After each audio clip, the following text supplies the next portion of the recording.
Eli was announced last year, and obviously you had to kind of wait with everything with the pandemic, but over a year of waiting, just what's your emotions been processing this moment come Saturday? Yeah, just excited about it. Obviously, I love Ole Miss, love my time here. Still am a fan and watch the team and root for the team.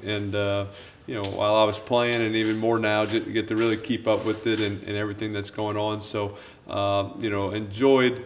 Grew up an Ole Miss fan, coming to games, coming to the Grove, and watching them on TV, and to get to play. Be here for 5 years and to play have my jersey retired up there next to my dad, and Chucky Mullins is going to be special tomorrow or Saturday. Eli, do you have a favorite memory as a player here? A lot of great memories. I think, home games, beating Alabama my sophomore year was pretty special. I hadn't beaten them in 12 years, and kind of have a 2-minute drive heading towards Sanford down the right sideline, hitting Joe Gunn on a swing route to the left to beat them in the rain was awesome. My junior year beating Florida here when they were, a top 5 team in the country. In my senior year, just being with a lot of guys.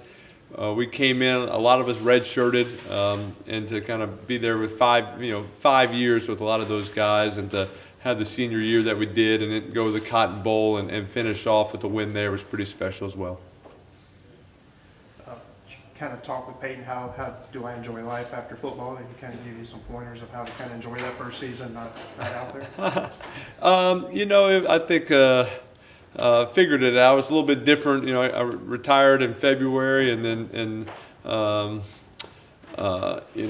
basically in March a pandemic hit, and so I was quickly teaching three girls school every day, and throwing a 1-year-old running around wasn't the easiest thing. We actually spent a lot of that time here in Oxford. We came back here for most of April, May, and June, and which was nice. Just that we haven't gotten to get here as much as we'd want to with kids and everything. So spent time, and it was enjoyed being with the family, going on bike rides, cruising through campus. I still knew how to get into the stadium. Got my secret source to get into the stadium, and did some bike rides through the stadium, threw some routes on the field to the kids, and so and tried to find a way to enjoy that time. So it's been fun. It's been fun kind of teaming up with Peyton again and doing the Monday Night Football deal, and so we're having fun doing that.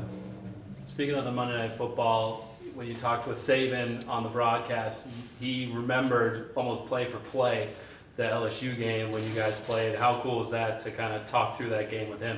Yeah, it was a lot of fun. I got to sit down with Coach Saban this summer for a little bit. Went to Tuscaloosa and sat down with them and talked a little bit about that game, my sophomore year in Baton Rouge, and then he didn't like talking about that one that much. He kind of liked talking about the one my senior year, where they came here and beat us, and so close to winning that game and going to the SEC championship. And so it was a great season, but it was great. Coach Saban, have so much respect for him and what he's been able to do, and we had fun having him on the show, and for me getting to hang out with him for a little bit. How sincerely did you and Peyton actually try to broadcast last Saturday's game? Was that just social media joking, or was that something you wanted to do? It kind of got. It started off as a social media thing back in the day, or a few weeks back, and Kiffin kind of bringing it up and Coach, but. It got brought to us. I think Peyton was out of town. He had a trip kind of planned that he just couldn't do it from too far away, and so it just kind of gave me an opportunity to rip him a little bit and get on him. He's not on social media, so it makes it even better. He doesn't see a lot of the stuff I say, so just a chance to kind of jump on him. But it was obviously. It would have, you kind of have all the setup. We have all the infrastructure to do those games. It just didn't work out with the timing. Obviously, you had your Heisman season here. I mean, have you kind of talked with Matt ever with all the Heisman talk and expectations that he's kind of going through this year? I mean, have y'all two ever kind of just sat down and talked how to handle that? No, we haven't talked about the Heisman. It's something, when I was here, I never talked about it. I think, I would say for Matt, I think his focus is just on winning games and trying to, now that Alabama's lost now, there's a chance to win the West, and just kind keep playing and just win it each and every game. All the Heisman stuff just kind of takes care of itself. If you're playing well, you're winning games, you're doing your job. So that's not I wouldn't think the main focus for him. And he's had a great season. He's played so well. 30 rushes last week against Tennessee. Just sore. If I rushed it 30 times, I'd be in bed for about a week as well, just trying to get back up. So hopefully he can get up and play this weekend. Eli, kind of a straightforward question here. How's the new role with the Giants? How's that been?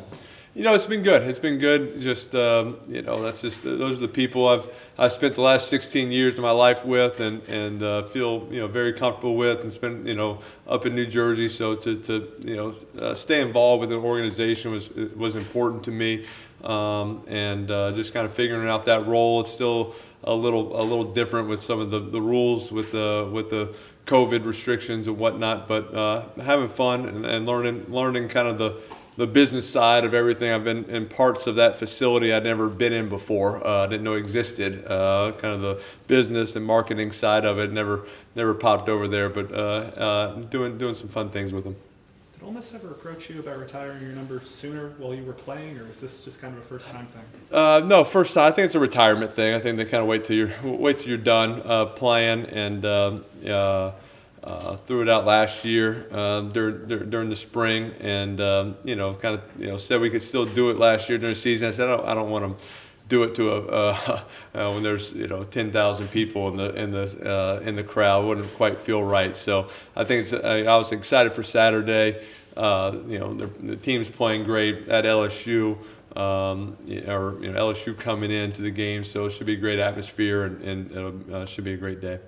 Eli, you've spent so much of your life around this program. Have you ever envisioned what that moment of standing on at the middle of the field and having that retirement ceremony is going to be like?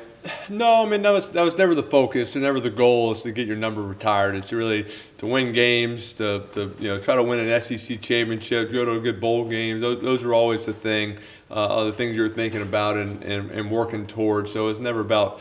I never thought, that would ever be a possibility, or even while I was playing and coming back here for games, never thought about this day or this ever happening. So, when Keith Carter came over to the house last year and surprised me and told me that, I was shocked and just honored.